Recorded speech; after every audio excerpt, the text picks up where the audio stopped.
Well, hey, rock stars. I'm so excited to just come on and be here, celebrate, encourage, and hopefully ignite and inspire you as we wrap up this crazy, crazy year of December 2020. But I first want to say I am so proud of all of the Reds. I'm so proud of all of you that were Spark Achievers, that have been consistent Spark Achievers. I always say consistency is sexy. It's the most important thing in business. And also, I'm just so proud of all of our sales directors, all of you who just continue to show up day in and day out, to be there to lift others up, to support, to train, to educate, to encourage, to bring belief into your people. Thank you for being a leader. If you've been called to leadership, I always say step up and lead and be obedient. Well, I'm excited to come and talk to you guys today. And as I was thinking about what to talk to you guys about, I truly believe that you're probably in one of two places in your business. You're either excited, you're all in with the holidays, you're all focused on December and holiday sales and everything that's in that realm. And some of you have kind of like checked out in your business in a way, not totally because you're on tonight, but like you just haven't, you never really got your holiday strategy. You never just really got that boat running and the wheels turning. And so now you're kind of like in this wait zone, like, oh, okay, maybe I'll kind of wait until the new year. And so you're already kind of thinking about the new year. And so neither one is right or wrong, but I have been in both places. I know that some of you are in one place and one or the other. So I kind of want to talk and just kind of share a little bit of both depending on where you're at. And I think everybody can get both out of both of them, regardless of where you're at. But let me first talk about December and some of the things that you can still do, even if you haven't gotten going, or if you are going, how you can finish strong. For one, I want to say I love the adopt a grandparent. I know some of you are already doing that, but don't be afraid to like be pleasantly persistent to follow up with people about this, because people are just busy right now. And so if they're not getting back to you, don't just like send it out once, but be like, hey, I know you're super busy, but I just want to see if you saw what I sent out. I'd love to partner with you and help bless the community. I always donate a certain portion myself. And this year, I really think giving back to the staff is going to be great. Also, something that I'm doing tomorrow night, I'm doing it with one of my team members, so you can partner too, depending on your customer base. But we're doing a mingle jingle. So it's basically like a virtual holiday open house. So you could do something like that, or you can just feature all of your products and send that out. I know a while back, we did a call with my senior director, Julie Hopkins, who basically just picks three price items, 30, 50, and 100. Has a one cute pic collage that features all three, sends that out to men. What I do want to say is I'd highly focus on the men and busy women right now, because most of that market has probably not done their holiday shopping. They haven't started, or maybe, and they certainly haven't finished. We do know that. So there is still time to finish with that, and I know that you can. Also, look at your own holiday gifts, like your kids' teachers or neighbors, or the woman who does your hair or your nails that you have a relationship with, and give them something a little bit. It's just that gratitude and gracious that goes a long way. The spirit of giving, and we get to buy at wholesale at 50% off. So I think that that's a great thing. You can even buy certain things like the mask pods if you have those, and break them up and give those out in little sachets. So just all of that. So I just really think there is a time to do that. Regardless of what you're doing in December, one of the things I'd encourage everybody to do is to do a dump list, to do a brain dump. I hear the word, and you probably have too, overwhelmed a lot in this time of year. So if you're saying that, which all of us, I certainly can feel that way in this season. If you're like me and you have, young kids and you're doing all the things with them, and not even all the things, but just some of the things, it can just still feel like a lot. So what I always like to do is at the beginning of December, I do like a dump list, and I put all the things from, gifts I need to get people, to the kids' activities, to what I'm going to get the kids, to my work-related stuff, to church-related stuff, to other organizations I'm a part of, because everybody does something over the holidays. So, and then I put that on a calendar. What I do is from my brain list, or my dump list, I kind of like separate it into A and B. So A is like, this is a major priority. Like this has to be done. And then a B list is like, I'd like to do it, but it's not the end of the world if it doesn't happen. And then I transfer it all into a calendar. So I just print off a Google Calendar, and you're going to notice I have it in pencil. So you can even see something last week I had to X out, and I had to tweak it. And then I had to move, there's errors on here. And so it doesn't matter what it is, but, there's a lot of things that we've got to get done this month, right, ladies? So I just want to encourage you and let you know that you can do it, but you have to plan. And I'm going to give you some little words of wisdom at the end about worry, because I think a lot of times we're in a state of like thinking, feeling, or doing. And a lot of women, I think we can find ourselves, and I know I found myself doing this, where I'm like thinking and worrying and trying to figure things out versus just kind of doing. So sometimes we feel like the overwhelmness is like, oh my gosh, it's just so much.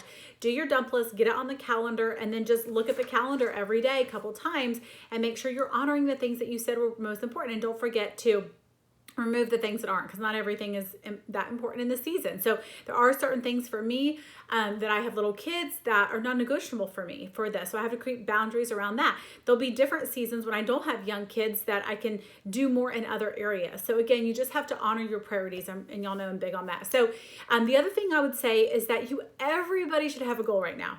All right, I feel super strong like that. If you don't have a goal right now, you're just aimlessly wandering through this month, and nobody wants to do that, y'all. I don't want any of you to finish this crazy year 2020 of going, I just finished. Like, I actually ran a 5K this weekend, and this is the first one I've run since I've moved.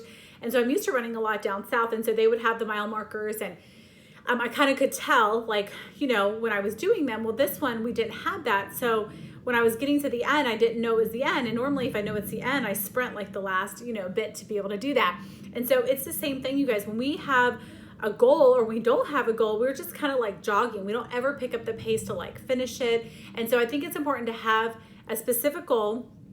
And maybe for you guys, that's a sales goal. Maybe it's a career path goal, or maybe it's one of each, but I would definitely have some goal. For me, I always encourage you guys to pick at least something that either has to do with career path or faces, and then a sales goal, like two separate, like keep that separate. They do also go hand in hand, because if you're seeing the faces, you're going to have the sales, you're going to have the team building, but I really would look at that. And then the other thing I would do is to have a personal goal. So have your professional business goals, and then have a personal goal of maybe, okay, I want to really do 3 activities with my family for the holidays, and you pick your top 3 and encompass your kids, or 5. Like, what are the top 5 things or the top 3 things that we really want to do this holiday season, and have some of those goals, because it's important that you meet your professional and your personal goals, because I think in order to feel that peace, that like that release, like you want to have both. You want to have a professional goal, and you want to have a personal goal, right? To be able to do that. So get your calendar. That's going to make a really big difference. Also, I just want to say, like, everything goes on here, you guys, from when you're doing holiday cards to when you're baking cookies to when you're going to pick out your gifts.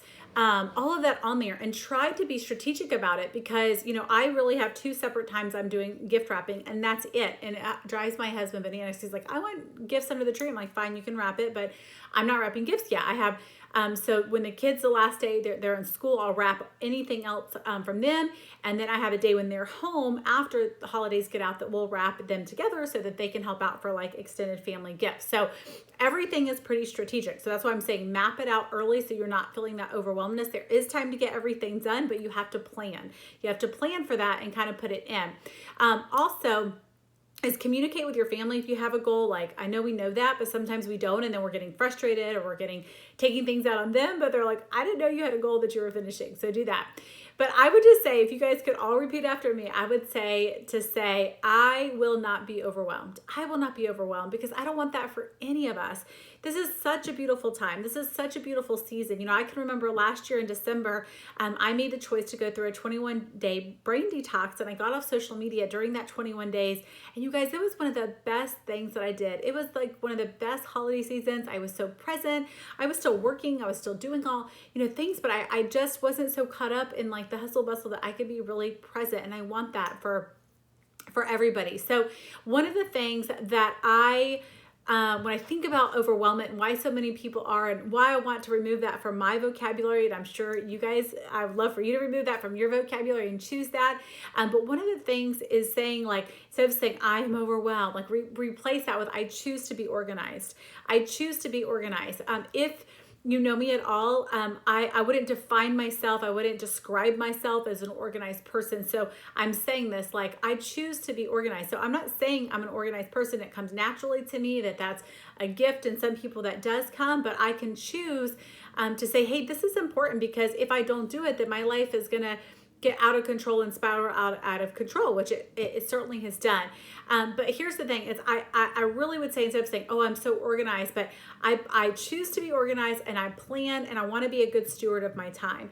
So if I didn't care about being a good steward of my time, I wouldn't care about organization. But because I want to be a good steward of my time, I do that. So one of the things I want to really stress to you guys tonight is about the power of 90 days. And I've seen this in my 16 years, I think 16, 15, whatever, somewhere around that in Mary Kay now, is that so many people in December, they put on the brakes. And so for me, like if you look at my calendar, I actually am insane the first 3 weeks with a lot of just organizational activities in my business. But then the last 2 weeks, you'll see that there's not a whole lot on there, and I did that purposely. So be careful of getting so balanced. I'd say this is not a month of balance. I don't think many of our lives are balanced. I think harmony is more important. But what I do know is that if you like really just put your business on hold in December, and then you're like, okay, January 1, I'm going to get going, it's actually going to take you 2 more months to get back on track. Okay. So for however long you press pause in your business, this is anything, pause in your workout. If you're like, oh, I'm taking December off, it's going to take you 2 additional months. It takes you twice as long to get back to where you were before you press pause. Let me say that again. It's going to take you 2 months. It's going to take you twice as long to get back to where you were before you press the pause button. So if you're like, oh, December doesn't matter, I'm telling you right now that you can't just jump in January and expect you're going to see things in January. In fact, it's not going to be till really the end of February that you get the momentum going. So if there's anything I've learned about entrepreneurship, business, just life in itself, is like keep the ball rolling. Sometimes you're at a sprint, sometimes you're at a slight jog, sometimes you're at a fast walk, but like at least keep it going. That's what I would tell you is so important. All right, so I kind of want to switch gears and now talk a little bit. I've already been talking about time management, but to really talk about it, just not just specific for now, but what can you do for those of you that are really thinking about this next year? You're doing a little bit to finish up, but you really want to be intentional in this next year. There's a couple of things I would suggest as you're preparing. Something I always do that some of you maybe share this first is I always clearly define my top 3 to 4 priorities for that next year. And again, that changes because life is always evolving, right? So some of them are the same. I would say, my spiritual, my family are typically 2 there, but what specifically about those 2 things are different. And so, when I think about Mary Kay said God, family, career, I think so many times, one of the things that's so brilliant about that is that she knew that you could not have so many priorities. Not just saying that those could be the only 3 things you do in your life, but you have to really hone in on this focus of what is the most important. And so having a weekly schedule that's going to support that. So here's what I want to ask you and write down. And I'd love for all of you to share this with your director is, what do you want your Mary Kay business to give you this next year? And directors, share that with your seniors. Like, get super clear on this. What do you want your Mary Kay business to give you this next year? I can remember when I was working Mary Kay part-time and I was still working at my corporate job, that I relentlessly, I was relentlessly going to get this business to where it needed to be so that I could leave that corporate job. And that's what I wanted so bad. And so you have to know, what is it that you want your Mary Kay business to give you? What is it going? So if you work your business like a business, what do you want that to give you? Maybe that is the freedom like it was for me. Maybe it's that, I don't know, but you got to clearly define what that is, so that as that is one of your priorities, I'm sure that it is, that you've got to know what that's going to look like. So the only, probably something that really irks me, if you will, is seeing people live a mediocre life, seeing people settle. It just really does something inside of me. And I think it is because, you guys, that I know that that's not what God wants for any of us. That I truly know that we're all here for a purpose. And I think that we live in a world today that is so well, first of all, people are distracted, but they're unaware that they're living a selfish life. And we are wired that way. So until we're awakened in that we don't even know, we're like living this selfish life, just thinking about ourselves and what we can do. And it's not, again, we're not like purposely trying to be selfish people. It's just our humanness does that. So there's just something in me that's like, okay, we got to remember that, like, you're not here for you.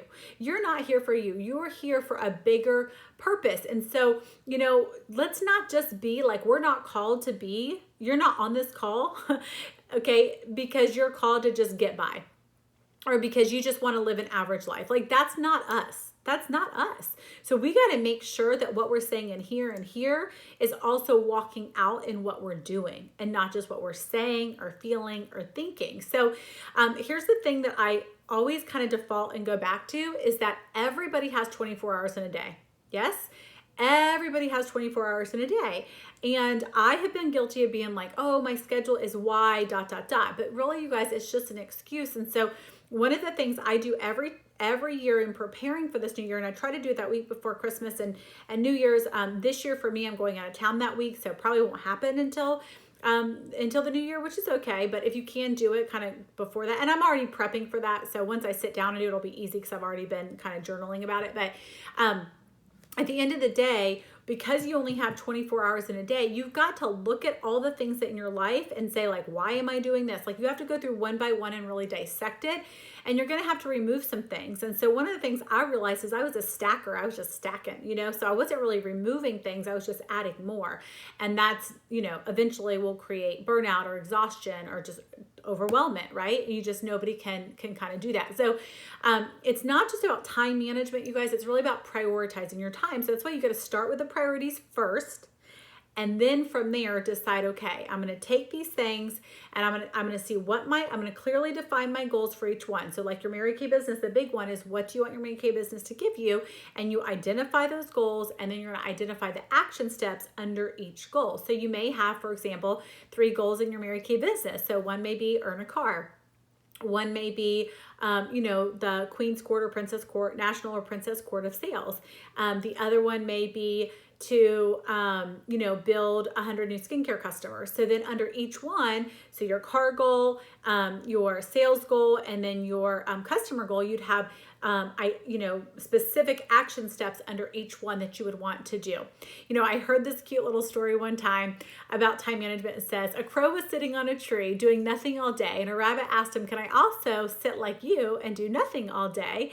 And so, sure, why not, says the crow. So the rabbit sat on the ground below the crow and rested, and a fox jumped up and jumped on the rabbit and ate it. And I think that story is so cute, and everyone's interpretation, can be whatever you want it to be. But for me, when I see that story, one of the things I think about is how, when you're sitting down and doing nothing, like, you're going to get eat up as fast as like this world is going. Like, for you just to sit on the sidelines of your life, you guys, like, this is your life. Why would you sit on the sideline of your own life? But really the moral of the story is, to be sitting and doing nothing, you must be sitting very high. So sometimes I see that there's so many people in this business and in life that, like, they're ready to, like, rest, but they haven't really earned the right to rest. They haven't earned the right to rest. And I think also that, we have 6 days in the week, and then God created the 7th day to rest. So are you really maximizing those 6 days? And have you really earned your spot to rest? There's things I'm really, I don't know. See, I think I used to say I sacrificed my Saturdays, and there's many, many years that I worked every Saturday. But to be honest, I don't think of it as a sacrifice as much as I do in obedience.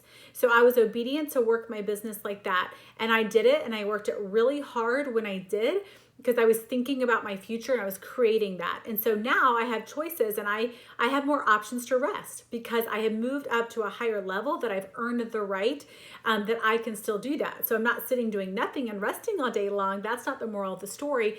But one of the things about Mary Kay is you will build that residual.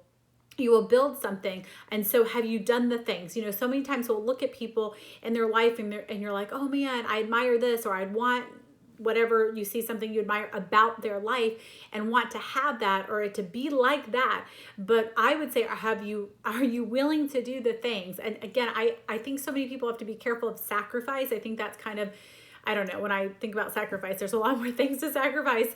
But when you're sacrificing your time, I think it's more about being obedient. So if you've been obedient and you want to create an abundant life and be that example for your kids, then be obedient. It's not sacrifice, it's being obedient and thinking about the future. So I would just say, just be deliberate with your priorities are. You can't have 10 priorities, like I said, and each season they'll adjust a little bit to be able to do that. But, and so like, let's say, and I think this is where sometimes you have to really clearly define it. So you may say, okay, like God is always a priority of growing in my faith, but just because I want to grow in my faith doesn't mean I'm going to serve on every committee at the church. It doesn't, I mean, in fact, God says he was more pleased with Mary than he was with Martha. And Mary was the one that sat at his feet and rested in him and grew closer to him. And sometimes when you're too busy, you can't do that. So just be careful that we're here to serve, but we got to also ask God, how do you want me to serve? Also with family, there's things that I want to do all the time, but maybe I don't spend the money on that. Or we're going to go, okay, if we want to go to Disney, we need to go work and we need to earn that money. And I think we live in a credit card society today. It's like, okay, let's just go do it. Let's just go do it. But there's something really fun and special about setting a goal and actually tracking your money for the next 6 months to be able to do that. So what is Mary Kay going to allow you? What is it going to give you? Don't just cha-ching your credit card and get in more credit card debt this year. Say, no, Mary Kay is I'm going to earn the right. I'm going to earn the right to go do this because I worked hard for it. And don't you want your kids to see that? One of the things when I break down the certain amount of times, I think about career, and I think if you want a career, you should be spending 40 hours a week in a career. I'm sorry, but I don't think something is a career if it's not 40 hours a week. I think if it's part-time, that would be 15 to 25 hours a week. I think you can be working full-time 30 to 50 hours a week. There's been times I've done 30, times I've done 50. It's not, but I really think you got to be averaging about 40 to be able to do that. And I want to just kind of wrap us up with reminding you of two things that so many people, I know every single one of you have heard about this in Mary Kay, but so few actually do it. And it is something that I promise you that successful people do this.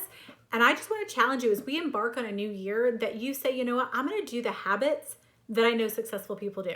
You'll hear a lot of different ideas, a lot of different ways to do things, but I can tell you, being around the nationals, top directors for pretty much most of my career, Mary Kay, I will tell you that these two things we're doing, and most people are not. And one of them, you guys, is a 6 most, and the other is a weekly plan sheet. So they're simple, which I love, but really, you guys, the 6 most, and I would tell you this, if you have, whether you're a consultant or director and you're under, 50 to 75 unit members, I would say that your 6 most is the same every day. And all you have to do is plug in the different people. Number 1 is book. So who am I booking tomorrow? Number 2 is how networking. Like, we have got to network. And you guys can't let the COVID and the virtual, like, there's plenty of ways you can still put virtual boxes out. You can still get referrals. Like, you can still ask about the USA, and there's people out of state. Right now, think about the Christmas card list that you have. All those people probably that are out of state, like, why not them? The third is coaching. Who do I need to coach tomorrow? Fourth is recruiting. Who do I need to follow up about a prospect, or who can I set up an interview with? Number 5 is sales and customer service. What customers do I need to reach out to? Number 6 is working with your team members. So again, I just truly believe that you've got to follow those in the right order and either do your 4-hour plan or your 2-hour plan, because you guys, even in 5 to 7 hours, a week, you could fit in a lot. So check out that 4-hour plan by Tammy Craig if you don't know about that. And then the weekly plan sheet, you guys, you just, again, take those priorities and take those activities, right? Once you've identified priorities and goals and the action steps, then you go transfer that to your calendar and you put that on there, and you put your booking times, 9 to 11 or 7 to 9 p.m. You're going to put your networking time. You're going to put all of that in there. So it's not either or. And I hear sometimes people say, well, the weekly plan sheet doesn't work for me. You need both. You need both because the calendar has your whole life on it. And then your 6 most has your more specific things on there. And I just want to say, if you're treating this like a hobby, it's going to pay you like a hobby. And a hobby is, I'll do it when I feel like it. I'm going to fit it in. Oh, my husband, if we're really busy, have a lot of family stuff going on, he's not going to go fishing. It's not top priority. So, if you're not making this a priority, so you've got to ask yourself, looking back at this last year, was Mary Kay a hobby or was it a priority?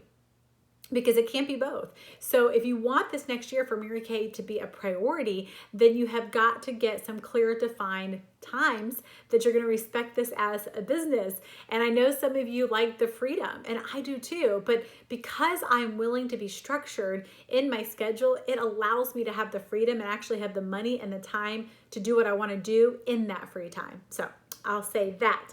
All right. And I just want to say, you guys, that you do have the time. I've done this little example many, many times that we all have 168 hours in a day. So if you took away that 40 hours, even 40 to 50 hour of your career, whatever that is, for some of you, you have another full-time career that's not Mary Kay, that you're working 40, 50 hours. So if you subtracted, you started with 168, we all have the same amount. We all have 168 hours. You subtract your 40 hours, regardless of what that is, then you subtract your personal time. And a lot of people are surprised to find out I actually have 20 hours of personal time a week. And so that would be exercise, quiet time, anything I'm just doing that I'm not dealing with people. I'm growing me. And then I have 30 hours I subtract for family time, and then sleep. And again, this will tweak a little bit, but I did an average of 7 hours, 49 hours a week. And so if you subtract, those are the main necessities, right? You have your career, personal, family, and your sleep time. So if you subtract all of that, you guys, from your 168 hours, you still have 29 hours left in a week. 29 hours left in a week. That's 50.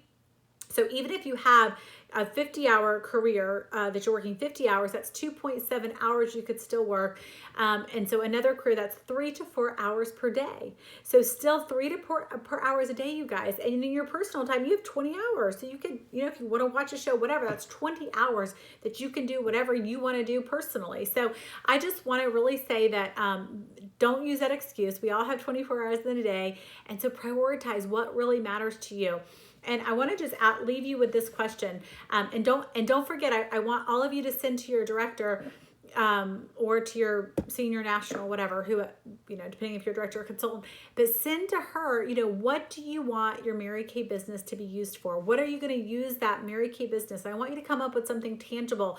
And we all need something to look forward to. So I want you all to have something to look forward to. So and I want you to be super clear, super crystal clear when you go into 2021, what are you working towards, and what is your Mary Kay business going to provide for you this year? So let's get clear. I can't wait to hear about what that is for all of you. So what I wanted to leave you with, a little inspiration to think about, is what are you thinking about? I want to ask you guys, what are you thinking about? Because thinking about a problem, whether it's a big or a small problem, you guys, thinking about a problem over and over and over again in your mind, that is called worry. And I think that there's a lot of people that are really worrying right now and instead of thinking about a problem over and over again, do you know you could just change that? And instead of thinking about the problem, you could come over here and thinking about God's word over and over and over and over again. And that's called meditation. So basically we have a choice to either worry or to meditate. And here's what I want you to know. If you know how to worry, you also know how to meditate. You just need to switch from focusing on your problems to Bible verses. And the more you meditate on God's word, the less you're going to have to worry about, right? And so meditation is just focused thinking. And one of my favorite verses, Philippians 4:8, a lot of us read this when we started out the year, and it says, finally, brothers and sisters, whatever is true, whatever is noble, whatever is right, whatever is pure, whatever is lovely, whatever is admirable, if anything is excellent or praiseworthy, think about such things. So really watch your thought life and remember that you're in control of that. And so are you spending all this time worrying about problems over and over and over again? Or can you switch that and have maybe 5 verses that you look at and you just think about that and just can go, okay, God, I'm going to trust you. God, I need your help, and just meditate on his promises to you. So I just want to leave you with that to look at that inventory of your thought life, because I promise you that if you get control of your thoughts, everything else will go uphill. So love you guys. Happy holidays. Merry Christmas. And I'll see you next year.